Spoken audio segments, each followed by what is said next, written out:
Olá, que bom ter você por aqui de novo. Você já ouviu falar em ponto cego? Imaginou que você poderia ter um? Sua família poderia ter um? Imaginou que uma coisa assim poderia estar te dando prejuízo agora mesmo? Tem um monte de coisa que você pode estar enfrentando agora mesmo por causa desse tal de ponto cego. Me acompanha até o fim. Nesse vídeo você vai descobrir o que é ponto cego, como ele pode ser identificado e como a gente pode se tornar livre dele e inclusive como você pode ajudar amigos seus a se tornar livre disso.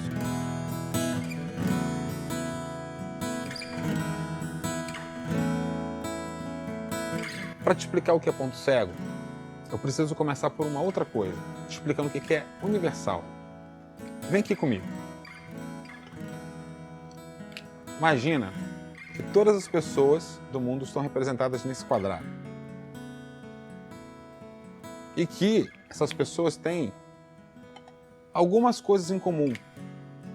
Essas coisas em comum vão incluir alguns anseios e também alguns princípios. Esses princípios são universais, porque se aplicam e estão presentes em todas as pessoas do mundo. Então vamos imaginar o princípio do respeito. Princípio universal. Aí você vai falar assim, Jota, você não conhece algumas pessoas que eu conheço que não tem nada, nenhum cheiro de respeito. A questão é que até uma pessoa que está envolvida em crime tem um código interno, uma coisa, uma estrutura de rituais e regras que ele espera que os seus comparsas respeitem. E quando é ofendido esse código, essa estrutura, essa lógica, aquilo mexe, aquilo incomoda. O respeito, ele vai estar em diferentes formas, em diferentes culturas, sinalizado. Então, vamos olhar de novo aqui para o nosso quadro. Imagina que houve um corte aqui. Agora não é mais a população inteira do mundo. Agora a gente está falando da população toda do nosso país, do Brasil. Então aqui está toda a população do Brasil. Há algumas coisas em comum apenas aos brasileiros. Nós temos algumas características culturais que nos separam, nos tornam diferentes dos outros, mas o respeito vai estar aqui, agora expressado de um jeito peculiar, de um jeito próprio nosso, mas é universal em todos os brasileiros, algumas dessas demonstrações de respeito. Agora, para você entender isso com bastante cuidado, eu vou usar o exemplo do respeito à mesa. Universalmente, nós temos o respeito à mesa. Quando você tem umas partes do mundo em que as pessoas comem com as mãos, ainda assim há um conjunto de rituais ali. Tem alguns povos, por exemplo, que eles não podem pôr a mão esquerda na mesa. Eles só podem comer com a mão direita. Mesmo estando todo mundo comendo com as mãos, e há rituais que se seguem, que se forem quebrados, aquilo é uma ofensa para as pessoas que estão compartilhando aquele momento. Então, as pessoas estão ali comendo com as mãos, às vezes é uma grande vasilha, com toda a comida que todos vão comer, ali dentro daquela vasilha, as pessoas comendo com as suas mãos. Há alguns circuitos, alguns lugares que as pessoas comem sentadas no chão, alguns lugares que cada um tem sua vasilha individual, mas em todos os lugares há um conjunto de ritos que, quando eles não são respeitados, as pessoas em torno disso se ofendem, porque elas se sentem desrespeitadas.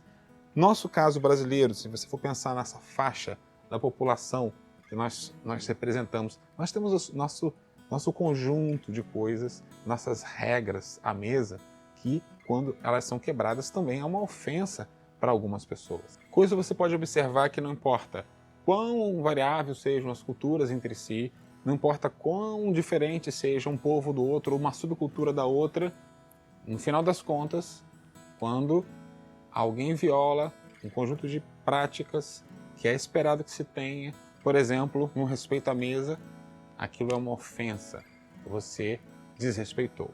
Se a gente fizer um novo corte aqui e colocar a sua cidade dentro desse espaço delimitado, na sua cidade você vai ter um jeito peculiar de lidar com a mesa.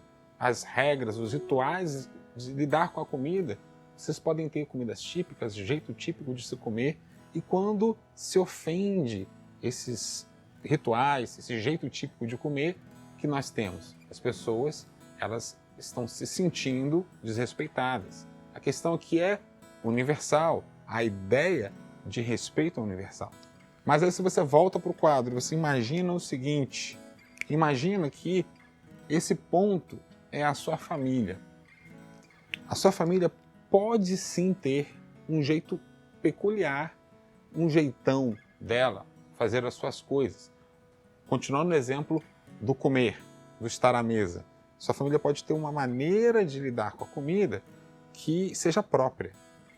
E não tem nada de errado nisso, a não ser que essa forma própria de comer seja uma forma ofensiva ao que é universal, ou ofensiva a todas as pessoas do planeta, ou ofensiva a todas as pessoas do seu país, ou ofensiva a todas as pessoas da sua cidade. Vocês conseguiram criar um jeito próprio que ele não pode sair das quatro paredes de casa, porque é ofensivo.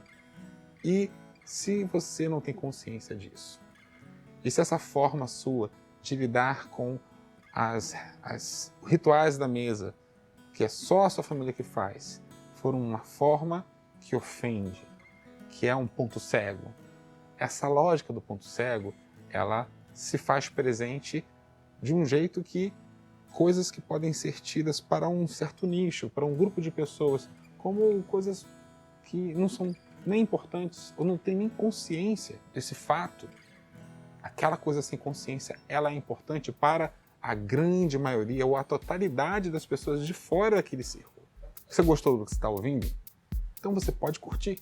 Tem mais gente na sua vida que precisa ouvir o que você acabou de ouvir. Você pode compartilhar isso. Se inscreva, ative o sininho para que você não perca nada do que vem por aí. Vamos ficando por aqui. Semana que vem, quinta-feira, às 18 horas, vamos ter a continuação desse vídeo. E até os próximos vídeos.